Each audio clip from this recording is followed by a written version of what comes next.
Frankenstein is such a compelling movie.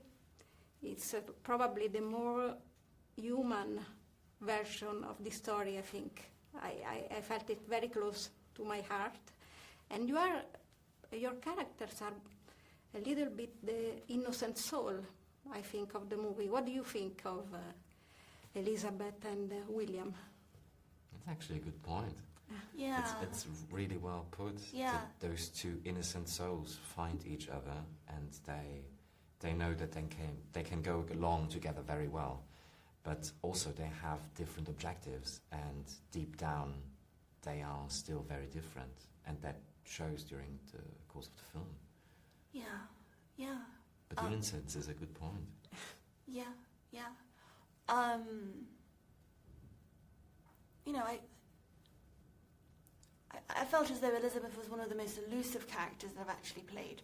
Okay. You know, usually when it takes some work, and you kind of eventually feel like you understand your character, and she's kind of grounded in you at all times. But with Elizabeth, it was this very elusive. She was like smoke to me. I could grab a hold of her for a moment, whether that be with a scene or opposite an actor,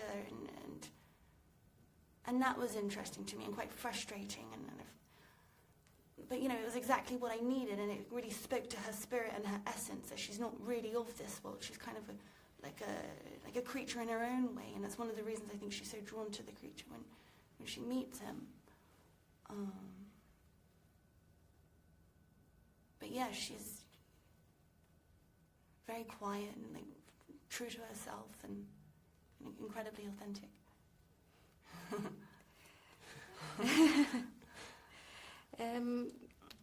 When you get in a movie that comes from a masterpiece and you work with the master of cinema, did you feel a lot of pressure in it? How did you find your space in this story? Because every character has his own space. You are all a little world, I think. So how did you work with him? I think the pressure was enormous, because you come to set and you see the gigantic scale of this production and what has been built and hundreds of people working. So you get nervous by that, but then you also realize it's a film that Guillermo has been wanting to make for 20 years, 30 years, dreaming of that film. So when you fail that expectation, you fail him somehow personally, emotionally, and that makes you even more nervous. And I just try to keep calm, and especially with colleagues like Mia or Oscar Isaac, Christoph Waltz, or Jacob Elordi, you really have a safe space where you can relax, and you know you have people to rely on. Just do our jobs, and then it will be perfect. Yeah, it was an incredibly pressurized environment. Yeah. I never got over the fact that I was making Guillermo's Frankenstein. I still haven't gotten over it. Yeah. Okay. But what helped me was to stop thinking about the film as a whole and just work on the scene at hand. Because then your mind's in results, and then you're out of the craft of it, and you're just somewhere else that's not going to help the work at all. So when we got back into the work, it kind of helped, you know, make it more of like an even playing field. Oh, you're right, yeah.